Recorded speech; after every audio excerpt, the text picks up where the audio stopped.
It's Monday, October 9th. I'm Geoff Schwartz. This is Geoff Schwartz of Smart, and you are live on Twitter, YouTube, and on your favorite podcast platform of choice. We always love when you leave comments, you subscribe, you tell your friends. It's always awesome. Thank you for all of that.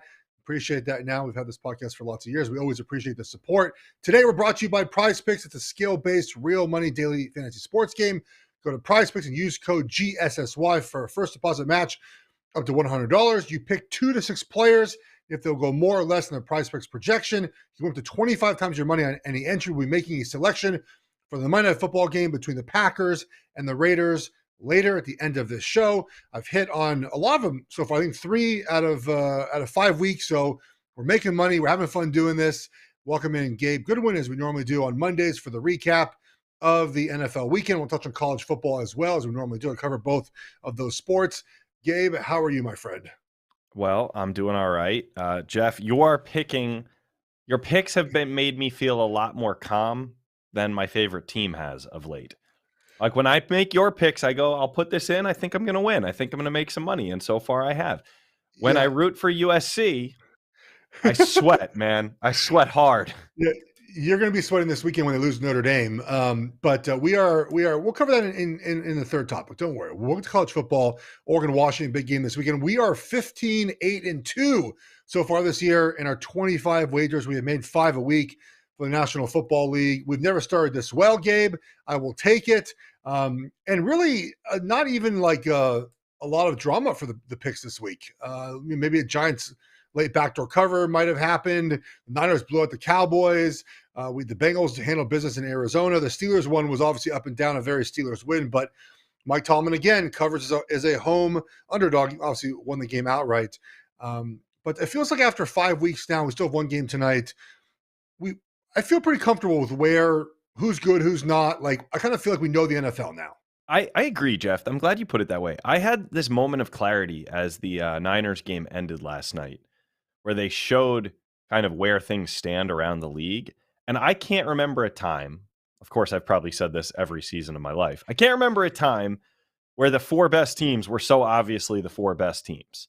Record, stats, everything and just like eyeball test. It all lines up that we know who the 4 best teams are. And similarly, we know who absolutely sucks. And I don't want to breeze past this because I'm not saying it because you missed your pick, but this is the second week in a row where you gave old Bill Belichick the chance. You saw the points and you thought, I'll go with the Patriots. They suck. They're really bad. The Patriots are the second or third worst team in the NFL, right? I mean, Panthers are 1, I think, even though the Giants might be worse. If the Panthers play the Giants, I think we might end up with a tie. The Patriots are either 30 or 29 or 30, right? Or 31. They're atrocious. They've been embarrassed too. They lost 38-3 and 34-0. Yeah. Like, they've got embarrassed. And I think both would have been the record for worst loss ever, but they did it 2 weeks in a row. I don't think Belichick's back next season at this rate. Whoa!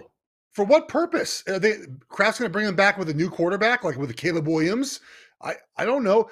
Look, here, Gabe, there's 2 separate things, right? We're there. Are we saying Week 5, we're there. Are we saying that? I know you love this as a Belichick hater. Are we saying that Belichick is a bad coach, a bad talent evaluator right now, or both, right? Because to me, it's more about the talent, right? Like, his job as general manager is not going well. I think he can still coach X's and O's. I know they're getting their asses kicked. I get that, but it's not like they're having situations where they're just not in the right place or doing the wrong thing. I think he can still coach, Gabe. The problem is his job is also the talent evaluator and the personnel man, and he really is bad at that job. So if Kraft says to him, hey, man, you can't do that anymore. You just can't. We're going to hire someone, and you have no say over the roster. Maybe that works in New England. But if you go back to next season and say, we're going to run this back with the same setup we have now, you're going to lose again at a big rate. And I don't know if Belichick's going to leave, but I just, you can't do this again next year. Now, the question is really interesting, is that if he were to go, would he coach somewhere else? Your new favorite football team might need a new head coach next season. Mm-hmm. What if you put him in Los Angeles and say, of course, like, you don't get personnel. I do, Telesco's a GM there, right? Telesco does personnel. You coach. I mean, like, is Belichick going to accept that new role after the season? Because I don't think anyone's going to give him personnel control. You can't. Look at what he's done to the roster. I know there's some issues on defense. I get that, but no depth, no wide receiving options. Mac Jones stinks. It's not good in New England. No, it's terrible. Everyone likes to call him the GOAT coach, but he reminds me of the GOAT NBA player who nobody questions Michael Jordan as a player. He might have even been a decent coach if he wanted to do that. Not a good front office guy. Some people can't do it all. It makes people like Greg Popovich even more impressive. That Greg Popovich has not only been able to be the greatest coach in NBA history, maybe save Phil Jackson, he builds teams correctly, and Yeah. he's a decent guy. Everyone seems to like him. He makes people happy. He makes people better. He's not just a grumpy old jerk like the dude up in New England. But we're here to Yeah. talk about the good teams. So let's throw them in the dustbin. A couple weeks ago, we decided there were some teams we didn't have to talk about. They're Yeah. New not England quite was one of there, them. but they're getting there, New England. Yeah. The other one would be Denver. We'll come back to them because hilariously Yikes. bad team in Denver right now. But let's talk about the good team, their rival, the Chiefs, the team that we spend a lot of time covering here. You've been joking on Twitter that this team is chiefing, except they still don't even really have the offense. Travis has been hurt. He got hurt again on Sunday. Pat's played good, not his best. The defense has been pretty solid, and now they look like, if not 1A in the AFC, right? Yeah, and the Chiefs, I don't think have even played terribly well on offense for a lot part of the season. They're 4-1, and at times their offense is pretty stagnant. I never thought I would say this, Gabe, but they missed Juju Smith-Schuster. Like they missed that player in the middle of the Yeah. field. He had 78 catches last season for them. He had 101 targets. It's a big part of their offense. And we know that Travis Kelce, and look, he came back from injury. He scored a touchdown. Like he looked fine. The connection obviously is still there with him and Mahomes. But there's just something missing in the offense, and it's that middle of the field receiver. They have MVS. He can go deep. Watson can go deep. It seems like Watson and Mahomes are having more of a connection. He has those players. But it's sort of like from number to number, from the line of scrimmage to 10 yards. Like who in that box right there on the field is going to be his wide receiver if it's not Travis Kelce? Doesn't have that guy yet. Rashee Rice is sort of being that guy a little bit. He caught that slant pass for a touchdown, but it feels like at times there's a little bit missing from their offense. And they're 4-1. Imagine when they get their offense figured out, Gabe. Their defense, by the way, has been fantastic. They've allowed 20 points or less on defense. Remember, the Lions scored a defense touchdown in game 1 in 5 straight games. Like their defense is doing a job. I think their pass rush was meh against the Vikings, but in the end, they're not allowing points. And if they can just get the offense to sort of function a little bit cleaner, they'd have the ability to wipe everyone out. I mean, honestly, right now, the Dolphins, I think, are really good. The Dolphins have played really, one team on the road that could match with them and got their asses kicked, right? So, again, Buffalo went to New England, went to London and lost to the Jacksonville Jaguars. The Chiefs already beat the Jaguars, right? Joe Burrow looked better. He looked like he miraculously had no calf injury, but they're 2-3. I mean, they have a long climb out of this. They play after the bye, I believe the Bengals play the Niners and Bills. They play the Seahawks this weekend, and there's no doubt, there's no guarantee to beat the Seahawks. Bye week, and then I think it's some combination of like Niners, Bills, easy team at Ravens. Like so, the Chiefs look like as our guy Nick Wright says, the Arrowhead Invitational might be in year 6, right? Like them hosting the AFC Championship team again. And again, they're not playing the best of football. Again, I go back to this idea of like the best teams sort of find ways to win, right, Gabe? They find ways to do enough to put themselves in the right situations, to be there at the end, to make the right plays. And the Chiefs continue to do that. It's impressive to watch them keep winning ugly. And they play the Broncos on Thursday, and that game's going to be a dumpster. It'll be 5-1, man. I think you feel pretty good if you're a Chiefs fan. Well, now's a nice time to bring up some Broncos stats. According to Ben Stevens on X, previously known as Twitter, a reminder what the Broncos gave up for Russell Wilson and Sean Payton: 3 first-round picks, 3 second-round picks, a 5th-round pick, 5-year, $245 million, $165 million guaranteed for Russell, and 5 years, $100 million for Payton. Okay. What the hell happened in Denver? And what's with Sean Payton? Is it a little harder to dust it off and go back into the modern NFL after spending a couple years on the desk? Like, why is he so lost out there? So, a couple things I think here. Russell Wilson it's hard when your quarterback sort of just isn't good, right? Like Russell Wilson's not good. And it's hard to win when your quarterback doesn't lift up the team around him, right? Like he doesn't like feel to me like he lifts the organization on his back and goes to win games. Yeah, I think this is a real. I think afterwards, I'm trying to find the exact quote here. I think this is right. I'm not. It seems to be shared around. Russell Wilson quote after the game: "We really could and should be 4-1." Like, is that like what? Is that like a real leader say things like that? Right? Does someone who is of sound mind as a quarterback and leader say things like that? No, they don't say things like that, right? He's in a fantasy land, and so I think it's tough with Russell Wilson. The team, when your team doesn't have faith in the quarterback, I've been on those teams before. It's hard to win your entire team because you feel like you have to be perfect everywhere else, and then you overcompensate here, you overcompensate there, and then boom, you lose a game. Russell Wilson's just not good. And I'm curious of which of the 4 games they thought they should have, or which of the losses. Like, so Dolphins obviously this was the game they thought they should have won. The game where they lost, they were up 21-3 and blew that game. They're not a good football team, and the Chiefs are kicked their ass. And there's gonna be a lot of hard discussions had about what to do. But I think it just stems back to me to Russell Wilson. You really need your quarterback to kind of put you on your back in these situations, right? And say, hey guys, we're not going to lose this game. We're going to go out and make it happen. My job here is to be the guy who scours the internet and share the takes, whether they're smart or not. One of the things that was very popular last week was this video, Shannon Sharp and Marshawn Lynch. And Marshawn is beloved, right? Like, he's a glue guy. Yeah. Everyone who's ever been around him says they love the guy. And he now feels totally safe airing out old stories of his time with Russ, because he knows that the whole player community, the media, everybody is on board with, yeah, Russ isn't a great dude. Like, he's just not a great teammate. When it gets to that point where it leaves the locker room and other star players are like, yeah, F that guy, I think that means there's no hope. There's no turning back. Yeah. So I want to make it clear. I don't know Russell Wilson as a person, right? I mean, like, he could be I'm sure he's a very nice guy. A nice guy. But very clearly, as a teammate, he's not what has been portrayed over the years, right? So take Aaron Rodgers, for example. We might disagree with Aaron Rodgers, but every teammate he's played with outside of like one loves the guy. I've talked to former Packer players. They love Aaron Rodgers. They love hanging out with him. They love him in the locker room. They defend him to the end of the earth. Is there one Russell Wilson former player who's come out and said, yeah, everyone else is wrong, that's my guy? No one has come out. No one. And look, the Marshawn Lynch thing, the blocked phone number, whatever, but I thought it was interesting how he said, like my house was a place where people came and hung out, and he never came with us.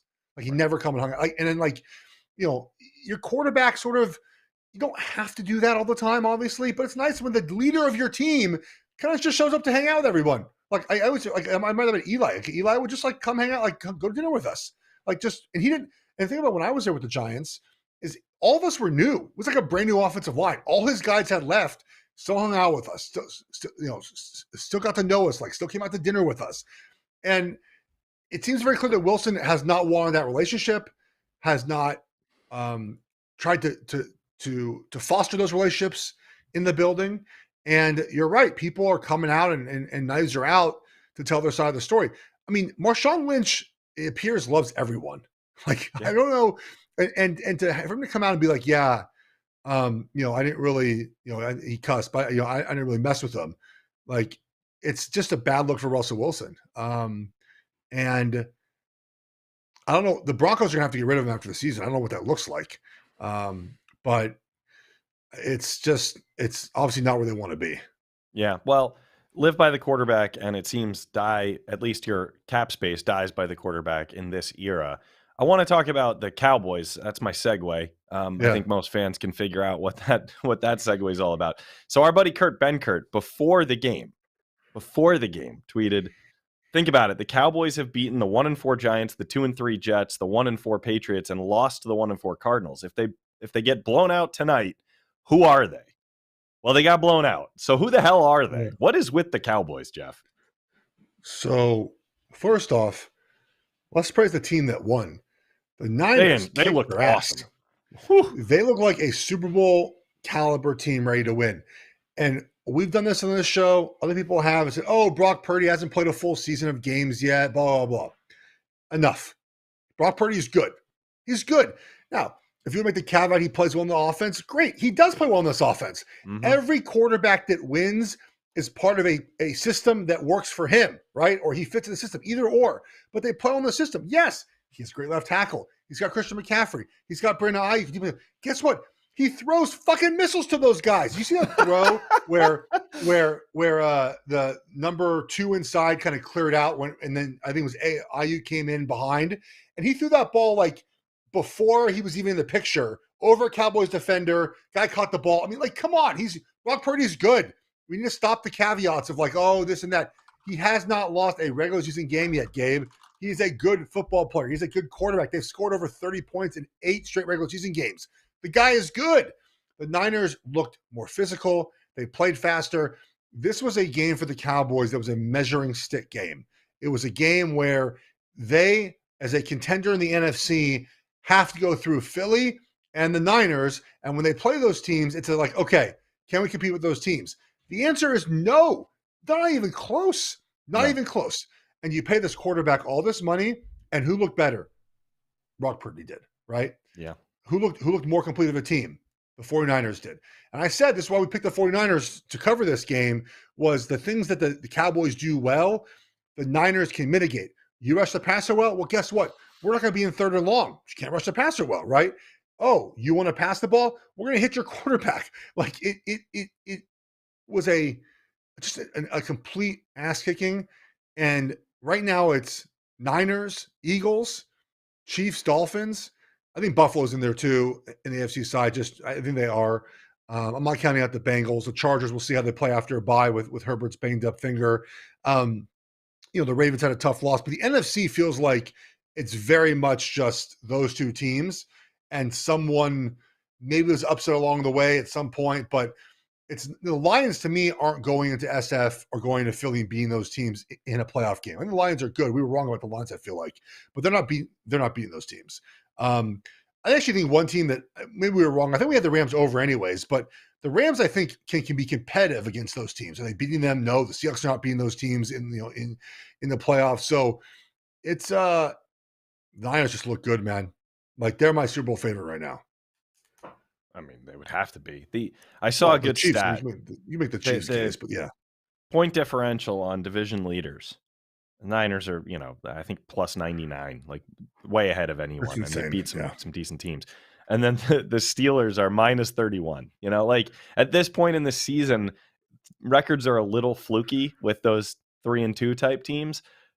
But a 5-0 team that's blowing everybody out, including the supposed other contenders in their conference, like it's time to just say they're clearly better. You mentioned the Dolphins, so I'm going to switch back to them because we probably should have hit them as we touched on the Chiefs. So, they're still running a track meet, and now they add Chase Claypool because he's fast. In Mike McDaniel's words, he's just really fast. Is there any, I don't know, how do I ask this? Is there some theory in football, like, if it ain't broke, don't fix it? Like, why would you put a guy in who's seemingly not fit in well now in 2 locker rooms? Why would you add Claypool? I don't know. Maybe he's a good guy, but 2 times he hasn't worked. Why would you bring him in if everything's working? Good question. I don't know. They could obviously just move on from him if they want to, if it's not working out. But I think you can never have enough good players, right? Like that's part of it as well. And he's a guy that is talented football player, and adding to your team, I think they see some value in that ability to add him to the team. So that's my only theory about that. Yeah, it worried me a little bit where these teams that get good start to think we can make anyone work because our culture is so good. And, the Patriots have suffered from this egotism in the past. It's also worked for them in the past. Like, I don't know. I think it's a little too early to just assume your locker room's good enough to fix anyone. And I would just not mess with it, especially when you got 2 great receivers and a whole room full of running backs who can carry the ball. I think, again, like we're seeing across the league, how important depth is. Hmm. And it feels like this is just a piece of depth. Like, let's just get him in there and see what we can do if we need him at some point. All right. Well, That's my speaking of thought, though. depth and greedy coaches who always want more playmakers, let's talk college football. Ooh, let's do Georgia it. certainly has plenty of options. They're number one still. They beat Kentucky. My How about that, by the Trojans, way? That yeah. Georgia, I thought they kill Kentucky. My other podcasts, Bear Bets, we talked about this. Like, they're one of those teams that I feel like sort of sleepwalks through the non-important games, and they get sort of a game where Kentucky is 5-0, and Mhm. everyone's like, "Oh, is Georgia?" Blah, blah, blah," and then it's just like they just kick the shit out of Kentucky. Now Kentucky's a very one-dimensional offense, but God, Georgia just dominated that game. Yeah, and it's starting to feel to me like we're getting a little separation in the pack here. So Michigan is a similar team in that they Yeah. just kind of seem like they take care of business. One team that did not, Texas, Hanks Longhorns, they Oh go down to boy. Oklahoma. Um, USC, my team, I was there with the whole family till very, very, very late at night. Jeff, Well, you want you not a want the fun kids ride. to? Well, you want the kids too? Took the To kids the to a to a night seven to a night thirty game? kickoff. Oh yeah, Wow. Oh boy, I would never. I'm not they gonna were lie. more alert than USC's defense, at least in the first half. It was a scary, scary Saturday night, but USC Yeah. escaped, so they'll stay where they Did you are. stay for all the overtimes? No, in fact, we left when we took the lead because I said to the family, I was like, The guys, I'm going to teach you something 28-20? about. I think that's when we left. I Yeah, said it. okay. I'm going to teach you a lesson. You leave now because you know we should win this game. So if we don't, it's going to be a horrible scene here. We don't want to be here for the alternative. So let's get in the car and get home. And they obviously had to go to sleep. It's We it's watched the game. I yeah. was in my kids, like putting my kids to bed, lying in bed, watching on the phone in the third overtime. I have 2 stories about this type of thing. Now, obviously, I'm a dad now, so I sort of get it, but, UCLA, USC, 1998, Oh boy. the Bruins were down 17 points during the fourth quarter, and they're hosting USC, and I told my dad, like, "Hey," my dad wanted to leave. He's kinda same as you, like, "This is ugly, like, I don't wanna be here if this is ugly." And I was like, "Dad, let's stay. Come on, like, why are we leaving?" And the Bruins came back and won in double overtime. Like, that was, like, the best it was awesome. It's awesome. Thanks for the chrono there. I appreciate that. Yeah. And then, remember when UCLA came back against A&M with Josh Rosen, like, many Yeah. years ago? I mean, I remember that it happened. I Yeah. don't remember the My details. dad actually left that game and walked in the house when UCLA took the lead. He missed the entire thing. So leaving early, you always have, you always don't know what's going to happen. You missed a heck of a game, but the more important thing is that USC is just not going to be a playoff team. That's just that. It is what it is. They should have lost. They should have lost against Arizona. They have Notre Dame this weekend. They have Utah. They have Washington, Oregon coming up. Um, the the takeaway for me with USC is offensively, man, like they're scoring points game, but there's some concerns for me, right? Like the offense Yeah. looks much harder than it has to be. I'm telling you right now, today's October 9th. I said at the top of the show, I should remember. There's going to be discussions and a healthy debate about Mhm. Drake May and Caleb Williams and who goes number one. Um, because the USC offense does not give Caleb Williams, and maybe this is his fault as well. I do not know. I'm not a quarterback coach. There's nothing easy. Like Caleb doesn't do a lot of take a snap, put my foot in the ground, throw the ball. Take a snap, put my foot in the ground, throw the ball. It's a lot of like, no one's open. I'm running around making a crazy play. And he is fantastic at those plays. It's not a knock at all Caleb Williams. When you watch Drake May, there's a lot of put my foot in the ground, throw the ball 15 yards for a first down. He's been a little up and down this year. I'm just telling you guys, the debate's going to be there. So just be ready for it. But yeah, USC is not a contender, in my opinion. Georgia, Michigan, Ohio State, Penn State, Oregon, Washington. Um, I think Florida State, maybe Miami, which was a horrific loss. I think they're still a good football team. A lot of wide open this year. Yeah. The guys at Reddit's CFB on Twitter posted what it would look like if the undefeateds in all of college football played in a 16 team bracket right now. A lot of fun to think about. We'd have Yeah. Georgia versus Harvard. Yep. Uh, we USC would draw Oklahoma. the 8-9 game. Not That's the fun. best one. That's the best matchup. That's actually a good game. The rest of these are Yeah. not, I don't think, great. No, not a lot of great games. The UNC Oregon game would be a good game. A couple of good We quarterbacks we there. played The them in the UNC Holiday looked Bowl, good, yeah. man. Yeah. Well, you're Well right well, that the what Pac-12 schedule for the next few weeks is going yeah, to change a lot of what we think of these teams because a yeah. few teams are going down. We know that. And then probably the same in the Big Ten. So I think we can probably It's hold on college. Now that Dion's calmed things down a little bit, I think we come back to college football right around the time the playoff rankings come out, which is Halloween. I think until then, we don't really know what we're looking at. well, Oregon Washington's this weekend. We'll know which team of those is a playoff contender, I think, after Saturday. All right. If USC beats Notre Dame, do you feel better about them, right? Certainly, if they go to South Bend and play some defense for once, that'd be nice. I I mean, feel like Alabama. Notre Dame's a beatable team. Maybe they forget to put an 11th guy on the field for a little while. Caleb could, he could beat 10 guys. I That's no problem. I sort of feel like Alabama's still kind of hanging around there. Like Alabama's Yeah. still like one of those teams you were like, yeah, like they're not dead yet. I thought Mm-mm. A&M would beat them, and it didn't happen. No. Yeah. It's a good reminder, Jeff. We're talking a lot about the undefeated teams. It's not that hard to stay undefeated to this point in the season. The team that got their silly loss out of the way early, that then goes on a run late, and Texas could be in that category. Let's be honest. When we come back to them in a month and a half and they've won a Yeah, conference championship and they still only have one loss, those yeah, teams are the teams to be scared of. yeah. I think the hard part for Texas is they cannot afford one more loss and they're out of the Yeah, they're conference out. championship game most likely. Um, Yeah. so that's what that's as these conference games start happening, and a lot of these conferences don't have divisions anymore. You're going to really see a big kind of shift in who can win and who can't based off just head to heads. Jeff, for the people watching along live, Yes.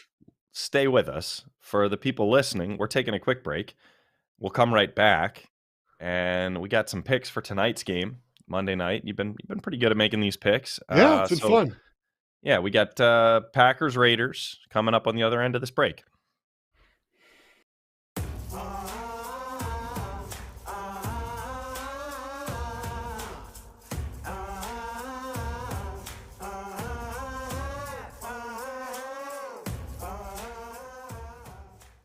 All right, Jeff, we're back. It's Yes. time to make people some money, make them a little smarter on Monday Night Football. Packers Raiders. What's the play tonight? Yeah. So a game that I'm not terribly interested in. This is why I'm glad we're partnered with Prize Picks, because it gives you a way to root for things in a game when you don't have a side, a total, or don't really have a rooting interest in who wins or loses. So we're going to build a 3-score entry for Monday Night Football. Promo code is GSSY. Match up to $100. Come play along. It's a lot of fun to do. Here we go. You ready? I'm going Jordan Love more than 235.5 passing yards. He's been over this 3 out of 4 games so far this season, Gabe. The Packers did not play terribly well against the Lions. I think they bounced back. They've had a lot of time, right? That was a Thursday game all the way to Monday night now. I feel like they're going to sort of get things right against the Raiders defense that's not terribly good. That, again, doesn't really have playmakers where you think to yourself, man, this guy's going to make a difference in the secondary to slow down a passing attack for the Packers. So I'm going to correlate that with Christian Watson over 43.5 receiving yards. Because if I think Love's going to go over, Watson presumably goes over as well, right? So put those two together. And the other one I have is Max Crosby over a quarter of a sack. So a half sack qualifies, Okay. a full sack qualifies. I feel like there's a really the sack market is poor, and there's a way to take advantage of it in a lot of these games. You have a Packers offensive line that is a little beat up, and you have a pass rusher in Max Crosby who is fantastic. I need half a sack, half a Yeah. sack. If two Should be guys meet in easy. the backfield, if Jordan Love falls down, he touches them, chases them out of bounds. Like there's so many ways for this to happen. Max Crosby has 4 sacks so far this season, so I need a half a sack. So I'm going Jordan Love more than 235.5 passing yards, Max Crosby more than a quarter of a sack, and Christian Watson more than 43.5 receiving yards. That's it. All There we right. go. It's a way to watch the game tonight. That's a nice play. I think I like it. I have questions though. I notice Yes. you're not going anywhere near the Raiders passing game. It was Yeah. weird a week What? or two ago when Devonta Adams basically was like, "I ain't waiting around for this thing to get figured out." And then I feel like we just all moved past that. I don't know why we did, but maybe Deion Sanders just dominated so much of the news that we just didn't drill into that. It looks like he and Jimmy G are going. When do we have to take them seriously? If they win tonight, do we have to kind of look at the Raiders a little bit? No. What No, are we, right? look at them like for what purpose? Just to like look at them like physically. Like I like their Jeff, uniforms. Like just Jeff, to look, Jeff, watch you them. But have to like acknowledge that you are very, very hard on them. You were very hard on because them, and even if they because were good, I don't think because you'd they say it. suck. Because they they're not good. They're not. They were good. They went to the playoffs. What 3 years ago now? Right? Was that 2 years ago now They with snuck Carr? in with the interim coach, and Yeah, then the yeah, interim coach. But here's the Raiders. They won 6 games last season, 10 the year before. So that was the year uh, they went with a Gruden and Basaccia. yeah. 8 wins, 7 wins, 4 wins, 6 wins. Oh, a 12-win season in 2016. That's Carr. The year Carr broke Yeah. his ankle. Right, they lost 7, 3, 4, 4, 8, 8, 5, 5, 4, 2, 4, 5, 4. Like, are we supposed to? How am I supposed to respect that, Gabe? No, you don't have to. I'm Okay, just yeah. So, just so, making so sure we're just clear. So uh, you like the Packers offense tonight, even though you also like Max Crosby dragging Love down at least being part of a team that brings him down. It I seems just like a need half a. nice I need nice half play. a sack. Like that feels like the sack market. So on our preview show this year, we hit I think 3 sack numbers because I feel like last year we hit them as well. Just Bosa, but I feel like the sack numbers every year don't correlate with like what actually happens on the field. So like we have Watt over 13 and a half sacks. I think he's already at 6 or 7. Michael Parsons over 12 and a half sacks. Um, the sack market is a place I feel like it's the preseason odds do not match up with um, what we see happening on the field. Well, I'll tell you what. I think it's just a perception Watt has thing 8 sacks with already. Watt already has 8 sacks. So I think that we're all still living through this moment where we're getting used to the idea of one extra game a year, and our sort of the water level for what we think of a good statistical season is just a little bit higher. It's about 6 or Yeah, 8% higher than it, and we haven't adjusted everything yet. So you think of a guy as having, wow, he had, like you mentioned Juju earlier, what, 78 catches? Like that is pretty good for a second or third receiver. yeah, But it's yeah, actually that's really like the old world, like 60 something receptions. You know what I mean? Like it's not yeah. as great as it sounds because you get the extra game. That's fair. But the sack thing again, I mean, Watt has 8, and we have over 13 and a half sacks. So I think we're gonna hit that one. I'm looking at the wagers, man. We made some good ones and some bad ones. Whew. Oh man, we were on Only good Miami at ones today, least. Jeff. Only good ones Oh, today. we hit them today. All right, Gabe. I think that's it. We've gone through everything. You have our prize picks information for tonight. Hope you guys enjoy the game. We'll be back on Friday with another wagering preview for the NFL Sunday ahead. The Chiefs are favored by 10.5, I believe, for Thursday night, Gabe. I think they would take the Chiefs there. All I think I right. would take them to cover that I spread, even though think they you don't made cover it those pretty big clear spreads. earlier. You like the Chiefs. Yeah, the Broncos stink. That's mostly why. All right, everyone. Have a good weekend, or excuse me, good week. We'll talk to you guys on Friday. Take care, everybody.